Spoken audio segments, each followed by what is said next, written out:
சிம்ம ராசிக்கார நேயர்களே, உங்களுடைய வாழ்க்கையில இப்போ நீங்க யார் நான் சொல்லட்டா. முக்கியமா உங்க வாழ்க்கை எப்படிலாம் போகுது, எந்த அளவுக்கு நீங்க நிறைய வாழ்க்கையை அனுபவிச்சுக்கிட்டு இருக்கீங்க, இதுக்கப்புறமா உங்களுடைய வாழ்க்கையில அதாவது இந்த சிம்மராசினுடைய வாழ்க்கையில எந்த அளவுக்கு நல்லது நடக்க போகுது அப்படின்ற குழப்பத்துல எல்லாம் இருப்பீங்க. அது எல்லாத்துக்குமான தெளிவான விளக்கத்தோடு பார்ப்போம். முதல்ல இந்த சிம்மராசினுடைய வாழ்க்கை இப்போ எப்படி இருக்குன்றத தெரிஞ்சுப்போம். அதுக்கப்புறமா இனி எப்படி மாறப்போகுதுன்னு நீங்க பார்க்கலாம். முக்கியமா இப்ப சொல்லக்கூடிய விஷயங்கள் உங்களுடைய வாழ்க்கையில எந்த அளவுக்கு உண்மையா இருந்தா இனி நடக்கக்கூடிய விஷயங்கள் எப்படி இருக்குன்றதை நீங்க புரிஞ்சுக்க முடியும். சிம்ம ராசிக்கார அன்பர்களை, நீங்க எடுக்கக்கூடிய முடிவுகள் இருக்குதுல்ல, அந்த முடிவுகள் எப்போது எடுத்தாலும் சரிங்க, நீங்க சரியான முடிவு எடுத்திருப்பீங்க. முக்கியமா சொல்ல போனா இந்த முடிவு தான் வாழ்க்கைக்கு ரொம்ப முக்கியமானது. இப்போ இந்த முடிவினால நம்முடைய வாழ்க்கையினுடைய தலையெழுத்தே மாறப்போகுது பாரு அப்படின்ற மாதிரி நீங்க தைரியமா ரொம்ப ஆணவமா இருப்பீங்க. அந்த ஒரு முடிவு உங்களுடைய வாழ்க்கையில அந்த அளவுக்கு சக்சஸ் கொடுக்குற மாதிரி தான் இருக்கும். அது அப்படிதான் இருக்கவும் செய்யுது. ஆனா உண்மை என்னன்னா, நீங்க எடுக்கக்கூடிய முடிவுகளை பல நபர்கள் மாத்துவாங்க. உங்ககிட்ட உங்களுடைய குடும்பத்தார்களே இருப்பாங்க, உங்களுடைய நெருக்கமான நண்பர்கள் இருப்பாங்க, எல்லா உறவுகள் இருப்பாங்க. அவங்க சொல்லாரு, ஏய் இப்படி பண்ணாத, இது உனக்கு சரிப்பட்டு வர மாதிரி தெரியலையே, நீ வேற ஒண்ணு பண்ணு அப்படின்ற மாதிரி. நீங்க எந்த ஒரு விஷயத்த செய்ய போனாலும் சரிங்க, எந்த ஒரு விஷயத்தின முடிவெடுத்துட்டு அது எது செய்ய போனாலும் அதை அப்படி செய்யக்கூடாது இப்படி செய், இப்படி செய்யக்கூடாது இப்படி செய், அப்படி செய்யக்கூடாது அப்படி இப்படி இப்படி அப்படின்னு உங்களுடைய முடிவுல இருந்து பின்வாங்க வச்சிருவாங்கங்க. இப்படிதாங்க இந்த சிம்மராசனுடைய வாழ்க்கையில எடுக்கக்கூடிய ஒவ்வொரு முடிவுகளிலுமே இவர்களுடைய முடிவுகள் என்பது இருக்கவே இருக்காது. வேற யாரோ ஒரு விஷயத்த சொன்னதுதான் இவங்களுடைய வாழ்க்கையாவே இவங்க அமைச்சுக்க முடியும். இது முடிவுகளுக்காக மட்டும் சொல்லுங்க, வாழ்க்கையே அப்படிதான் இருக்குன்னு வச்சுக்கோங்களேன். சின்ன வயசுல இருந்து இந்த சிம்மராசனுடைய வாழ்க்கையில இவங்களுடைய பேரண்ட்ஸ்ட எனக்கு இது ஆகணுமா, இப்படி ஆகணும்பா அப்படின்னு சொல்லுவாங்க. ஆனா அவங்க என்ன சொல்லுவாங்க, அது வேணா இதை செய், இது வேணா அதை செய் அப்படிம்பாங்க. நீங்க எதை சொல்றீங்களோ, எதை கேட்கறீங்களோ, எது மேல ஆசைப்படுறீங்களோ அது உங்களுக்கு கிடைக்காது. அதற்கு பதிலா வேற ஒண்ணுதான் கிடைக்கும் சிம்மராசிக்காரர்களுக்கு. சரி, கிடைச்சதாவது நல்லா இருக்கும், கிடைச்சதையாச்சும் வச்சு வாழலாம் அப்படின்னு நீங்க நினைப்பீங்க. ஆனா அந்த கிடைச்சதுமே ஒரு எப்படி சொல்றோம்னா, இப்போ ஒரு பைக் எடுத்துக்கோங்க, யதார்த்தமா எக்ஸாம்பிள் சொல்றேன், ஒரு பைக் எடுத்துக்கோங்க. அந்த பைக்கு நீங்க ஒரு பெரிய பைக் வாங்க நினைக்கீங்க, நல்ல பைக்கா வாங்க நினைக்கீங்க, புது வண்டியா வாங்க நினைக்கீங்க. ஆனா உங்களுக்கு கிடைக்கிறது ஒரு முக்கியமான பைக்கு, ஸ்மாலான வண்டி தான். அது இல்லாம செகண்ட் ஹேண்ட் வண்டியா கிடைக்கும். இதாச்சும் நல்லா இருக்குமே நீங்க அது மேல ஏறி வந்து வண்டி ஓட்டலான்னு ஓட்டுறீங்க, வண்டி ஸ்டார்ட்டே ஆகாது. சரி, முக்கிய தடவையாச்சும் பண்ணலாமேன்னு பார்ப்பீங்க, ஆனாலும் ஆகாது. அதுக்கப்புறம் என்னங்க செய்ய முடியும், அதை தூக்கி காலங்கள் போடணும், அப்படிலாம் ரிப்பேர் பார்க்க ஆரம்பிக்கும். இப்படிதாங்க இந்த சிம்மராசனுடைய வாழ்க்கையில எந்த ஒரு விஷயத்த செய்ய போனாலும், எந்த ஒரு விஷயத்த செய்ய முடிவெடுத்து அதை செயல்படுத்த நினைச்சாலும் அது கடைசி வரைக்கும் முழுவதுமாக செஞ்சு முடிக்க முடியாது. இப்படிப்பட்ட விஷயங்கள் நடந்திருக்கா இல்லையா சொல்லுங்க. இதுக்கப்புறமா சொல்றேன், உங்களுடைய வாழ்க்கையில நிறைய துரோகங்களை நீங்க பார்த்திருக்கீங்க. சின்ன வயசுல இருந்தே உங்களை ஏமாத்திருக்காங்க. முக்கியமா சொல்ல போனா சின்ன வயசுல ஒரு சில விஷயங்கள்லாம் பார்த்து நீங்க ரொம்ப சிரிச்சிருப்பீங்க. ஆனா அது இப்ப நினைச்சு பார்க்கும்போது தான் தெரியும், அப்ப நம்மளை ஏமாத்துனாங்களா, நம்மளை இந்த அளவுக்கு கேவலமா நடத்திருக்காங்க அப்படின்ற எண்ணம் புரியும். ஒரு சில விஷயங்கள் அதுவும் நடந்திருக்கும். அது மட்டும் இல்லைங்க, இந்த சிம்மராசனுடைய வாழ்க்கையில காதல்ன்ற ஒரு விஷயத்த நம்பியே இவங்க வாழ்க்கையில மிகப்பெரிய அளவிலான கஷ்டங்களையும் துன்பங்களையும் பார்த்திருக்காங்க. காதலிச்சண்டா ஒரு பொண்ணு, காதலிச்சண்டா ஒரு பையனை, இவங்களை காதலிச்சதுல எனக்கு கிடைச்சது என்ன தெரியுமா, கண்ணீரும் கவலைகளும் மட்டுமே தான். அவங்களுடைய நினைவுகள் தான் என்கிட்ட இருக்கு. ஆனா நினைவுகள் ரொம்ப ஆபத்தானது. அவங்களுடைய நினைவுகளை வச்சு நான் கஷ்டப்பட்டுக்கிட்டு இருக்கேன். இப்படிப்பட்ட நினைவுகள் எனக்கு எதற்கு? இந்த நினைவுகளால நான் ஒரு நாளும் காயப்படுறேன், அழுகிறேன், தனிமையாக்கப்படுறேன். யாருமே எனக்கு உதவி செய்ய வர மாட்டாங்க, யாருமே என் கூட இருக்கணும்னு நினைக்க மாட்டாங்க. இப்படி இதுக்காக இந்த காதல் என்னுடைய வாழ்க்கை வந்துச்சு. அந்த கடவுள் எதுக்கு கொடுத்தாரு, கொடுத்துட்டாருன்னா எதுக்கு எடுத்தார், கொடுத்தது எனக்கு கிட்ட வச்சுக்க வேண்டியதானே, ஏன் எடுத்தார் அப்படின்னு இவர்களுடைய மனசு பல நாட்கள் கவலைக்குள்ள போயிட்டு கவலைகளாக மட்டுமே இருந்துச்சுங்க.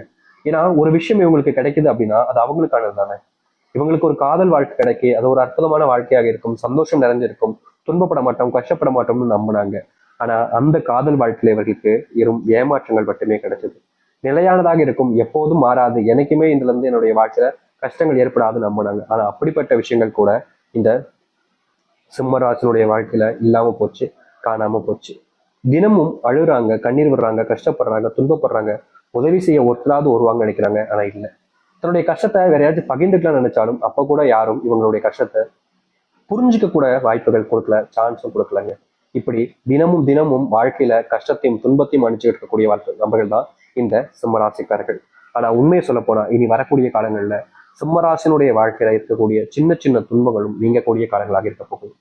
நீங்க இதற்கு முன்பு எதெல்லாம் உங்களுடைய வாழ்க்கையில பார்த்து பயந்து நடுங்கி கஷ்டப்பட்டீங்களோ அது அனைத்துமே இனி உங்களுடைய வாழ்க்கையில சந்தோஷத்தை ஏற்படுத்தக்கூடியதாகவும் மகிழ்ச்சிகளை கொடுக்கக்கூடியதாகவும் இருக்கும். நீங்க இதற்கு முன்பு பல நாட்கள் தோல்வியில சந்திச்சிருப்பீங்க, சில நாட்கள் கஷ்டங்களை பார்த்திருப்பீங்க, ஒரு சில தினங்கள் வாழ்க்கையவே முடிச்சுக்கலாம்ன்ற நினைப்பிக்க கூட போயிருப்பீங்க. அது எல்லாமே இனி மாறப்போகுது. சிம்ம ராசினுடைய பொற்காலமாகவும் சொர்க்கத்தினுடைய வாசல்களில் நீங்க இருக்கக்கூடிய காலங்களாகவும் இருக்குங்க. இது நாள் வரைக்கும் நீங்க எது எல்லாத்தையுமே உங்களுடைய வாழ்க்கையில நடக்கவே கூடாதுன்னு நினைச்சீங்களோ, எதெல்லாமே உங்களுடைய வாழ்க்கையில நடக்கும்னு நினைச்சீங்களோ, அது எல்லாமே உங்களுக்காக நடக்கவும் போகுது. நடக்கக்கூடாதுன்னு நினைச்சது நடக்காமலும் இருக்க போகுது. எதிர்பார்த்த வாழ்க்கை எதிர்பார்த்த மாதிரி கிடைக்கக்கூடிய காலங்கள் என்பது வந்துருச்சுங்க. இனி நீங்க எதை பார்த்தும் பயப்பட வேண்டிய அவசியம் இல்லை. எந்த ஒரு விஷயத்தாலும் உங்களை தோக்கடிக்கவும் முடியாது, உங்களை வீழ்த்தவும் முடியாது. இது நாள் வரைக்கும் மாற்றம் நினைச்ச இந்த ஒரு வாழ்க்கையை மாற்றப் போகிறார்கள் இந்த சிம்மராசிக்காரர்கள். சரி, சிம்மராசினுடைய வாழ்க்கை எப்படி மாறுது, எப்படிப்பட்ட வாழ்க்கை அமைய போகுது என்பதை பற்றி தெளிவாக பார்க்குமா. முதலாவது மாற்றமே இந்த சிம்மராசிக்காரர்களுக்கு எங்க தெரியுமாங்க அமையுது.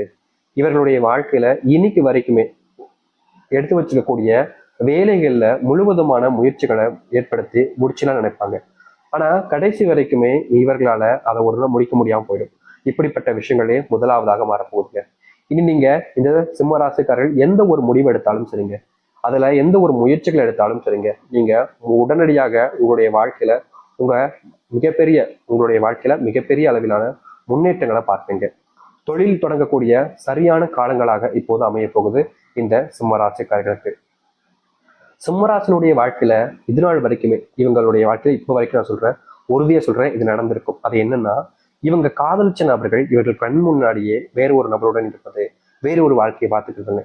இனி வரக்கூடிய காலங்கள்ல இந்த சிம்மராசனுடைய வாழ்க்கையில நீங்க யாருக்காக எல்லாத்தையும் பண்ணி எல்லாத்தையுமே இழந்துட்டு இப்ப தனிமரமா கஷ்டப்படுறீங்களோ, அந்த ஒரு வாழ்க்கையினுடைய மாற்றத்துக்காக நீங்க போராடக்கூடிய காலங்களாக அமைய போகுதுங்க. இதற்கு முன்பு உங்களுடைய வாழ்க்கையில நீங்க போராடின காலங்கள்ல தோல்விகளை மட்டுமே தான் மிச்சம் பார்த்தீங்க. அப்படிப்பட்ட விஷயங்கள்ல இனி வரக்கூடிய காலங்கள்ல மாற்றங்கள் நீங்க சந்திக்க முடியும். உங்க வாழ்க்கையில உங்க அன்பை புரிஞ்சுக்காம உங்களை ரொம்பவே அசிங்கப்படுத்தினவர்களா இருக்காங்க. அவர்கள் இனி உங்களை புரிஞ்சுப்பாங்க, உங்க மேல பயங்கரமான அன்பையும் காதலையும் வைப்பாங்க. இதற்கு முன்பு வரைக்கும் இந்த சிம்மராசினுடைய வாழ்க்கையில யதார்த்தமா நடந்த விஷயம் தான், ஆனா நடந்துச்சுங்க. அது என்னன்னா, இவங்க எதுக்கு மேல ஆசைப்படுறாங்களோ அதே விஷயத்த இவங்களுடைய குடும்பத்தார்கள் ஆசைப்படுவாங்க. இந்த ஒரு விஷயம் என்னை விட அவங்களுக்கு தான் சரியா இருக்கும் அப்படின்றது போல உங்களுடைய மனசுல விட்டு கொடுக்க எண்ணமே இருக்காது, ஆனாலும் விட்டு கொடுப்பீங்க. ஏன்னா நீங்க அப்படிப்பட்ட குணமுடையவர்கள் தாங்க. இப்படிப்பட்ட வாழ்க்கையில் இழந்தது எல்லாமே கிடைக்குமான்னு எதிர்பார்த்தீங்களே, இனி உங்களுடைய வாழ்க்கையில நீங்க என்ன நினைச்சாலும் சொல்லுங்க, இந்த சிம்மராசிக்காரர்கள் அதை வாழ்க்கையில தனக்கானதாக மாத்திக்க முடியும். அது மட்டும் இல்லைங்க, சிம்மராசினுடைய வாழ்க்கையில பல வருஷங்களாக ஒரு விஷயம் நடக்காமலே போச்சு. அதுதான் இந்த திருமணம். திருமண வாழ்க்கைக்காக இவங்க போராடாத நாட்டிலே கிடையாதுங்க. தினமும் போராடுறாங்க. எனக்கு கல்யாணம் ஆயிடுச்சு சந்தோஷமா இருக்கும், என்னுடைய குடும்பத்தார்களுக்கும் சந்தோஷமா இருக்கும், அவங்களுக்காகவாவது நாம் கல்யாணம் பண்ணிக்கிறோம் சாமி. ஏன்னா நான் கல்யாணம் பண்ணிக்கிட்டா அவங்க ரொம்ப சந்தோஷப்படுவாங்க, எனக்கு அப்புறம் வரக்கூடிய என்னுடைய தம்பி தங்கச்சிமார்களும் கல்யாணம் பண்ணிப்பாங்க அப்படின்ற மாதிரி நீங்க பல நாட்கள் ஆசைப்பட்டீங்களா, அந்த ஒரு நிறைவேறாத ஆசைகள் என்பது இனி வரக்கூடிய காலங்களில் உங்களுடைய வாழ்க்கையில் நடைபெற ஆரம்பிக்கும். உங்களுடைய வாழ்க்கையில குழந்தை இல்லாம பட்ட கஷ்டங்கள் இனி வரக்கூடிய காலங்களில் தீர ஆரம்பிக்கும். நீங்க இதற்கு முன்பு சில விஷயங்களை செஞ்சீங்க, அது உங்களுடைய வாழ்க்கையில இனி வரக்கூடிய காலங்களில் நல்லதுக்காகவும் நல்ல மாற்றத்துக்காகவும் அமையும். நீங்க எடுக்கக்கூடிய முடிவுகள் உங்களுடைய வாழ்க்கையினுடைய முன்னேற்றத்துக்காக இருக்கும். நீங்க இதற்கு முன்பு செஞ்ச செயல்கள் எல்லாமே உங்களுடைய வாழ்க்கையினுடைய தலையத்தையே மாற்றி அமைக்கும். அது மட்டும் இல்லைங்க, இன்னைக்கு எடுத்துக்கிட்டா கூட இந்த சிம்மராசினுடைய மனசுல இருக்கக்கூடிய கேள்வி என்ன தெரியுமாங்க, நான் தொழில் தொடங்கிட்டேன் சாமி, ஆனா லாபமே பார்க்க முடியல. நான் வேலைக்கு போனேன் சாமி, சம்பள உயர்வே இல்லை, கஷ்டமா இருக்கு, வேலைக்கு போகவே பிடிக்கல, என்னுடைய வாழ்க்கை நான் இப்படியே கழிச்சிருவேனா, இப்படியே என் தொழிலேயே வாழ்க்கை போயிருமா, லாபம் இல்லாம வெறும் நஷ்டத்திலேயே வாழ்க்கையை ஓட வேண்டிய நிலைமை ஏற்பட்டுருமா, என் வேலை இல்லை எனக்கு ப்ரொமோஷன் கூட கிடைக்காதா, என் வேலை பார்க்குற இடத்துல என்னுடைய துரோகிகள் எல்லாத்தையுமே நான் வீழ்ந்துட்டு வாழ்க்கையில் முன்னுக்கு வர முடியாதா அப்படின்ற ஒரு குழப்பத்துல தினமும் தவிச்சீங்க இந்த சிம்மராசிக்காரர்கள். ஆனா உங்களுடைய தவிப்புக்கு எந்த ஒரு மாற்றங்களும் எந்த ஒரு நல்லதும் நடந்திருக்காது. தினமும் நீங்க மனசுக்குள்ள யோசிச்சு யோசிச்சு யோசிச்சு யோசிச்சு உங்களே நீங்க கஷ்டப்படுத்திக்கிட்டு தான் இருந்தீங்க. இப்படிப்பட்ட வாழ்க்கையில இருந்து தீர்வே கிடைக்காதான்னு நீங்க யோசிக்காத நாட்களும் கிடையாது, நினைக்காத நாட்களும் கிடையாது. ஆனா இப்படிப்பட்ட வாழ்க்கையில உங்களுடைய வாழ்க்கையில முழுவதுமான தீர்வுகள் என்பது இனி வரக்கூடிய காலங்கள் அமையும். முக்கியமா நீங்க எந்த ஒரு வாழ்க்கையை நீங்க அமைச்சுக்கணும்னு நினைக்கிறீங்களோ அப்படிப்பட்ட விஷயங்கள் மாறப்போகுது. தொழில் சார்ந்த விஷயங்கள்ல மிகப்பெரிய லாபத்தை நீங்க பார்ப்பீங்க. அதுவும் நஷ்டம் என்பது இல்லாம இனி வரக்கூடிய காலங்கள் இருக்க போகுது. இந்த சிம்மராசினுடைய வாழ்க்கையில வேலை சம்பந்தப்பட்ட விஷயங்கள் இருக்கக்கூடிய பிரச்சனைகள் என்பது தீர ஆரம்பிக்கும். இந்த சிம்மராசிக்காரங்களுக்கு இன்னொரு பிரச்சனை இருக்குங்க, கோபம். இந்த கோபத்தை கண்ட்ரோல் பண்ண முடியாம சில நிமிடங்கள்ல வார்த்தைகளாகவும் பேசுவாங்க, சில நேரங்கள்ல கைவார்த்தையாகவும் பேசுவாங்க. இப்படிப்பட்ட விஷயத்த என்னால மாத்திக்கவே முடியலையே சாமி, என்னுடைய குணத்துல இது வந்து மாட்டிக்கிச்சு, சிம்மராசிக்காரங்களாலே கோபக்காரர்களா தான் இருக்காங்க அப்படின்ற மாதிரி தான் நானும் இருந்துகிட்டு இருக்கேன், இதற்கு தீர்வு கிடைக்காதா அப்படின்னு நீங்க ஒவ்வொரு நாளுமே கஷ்டப்பட்டிருக்கீங்க. நீங்க இந்த கஷ்டத்துல இருந்து வெளியே வரணுன்றதுக்காக பல விஷயங்கள் செஞ்சாங்க.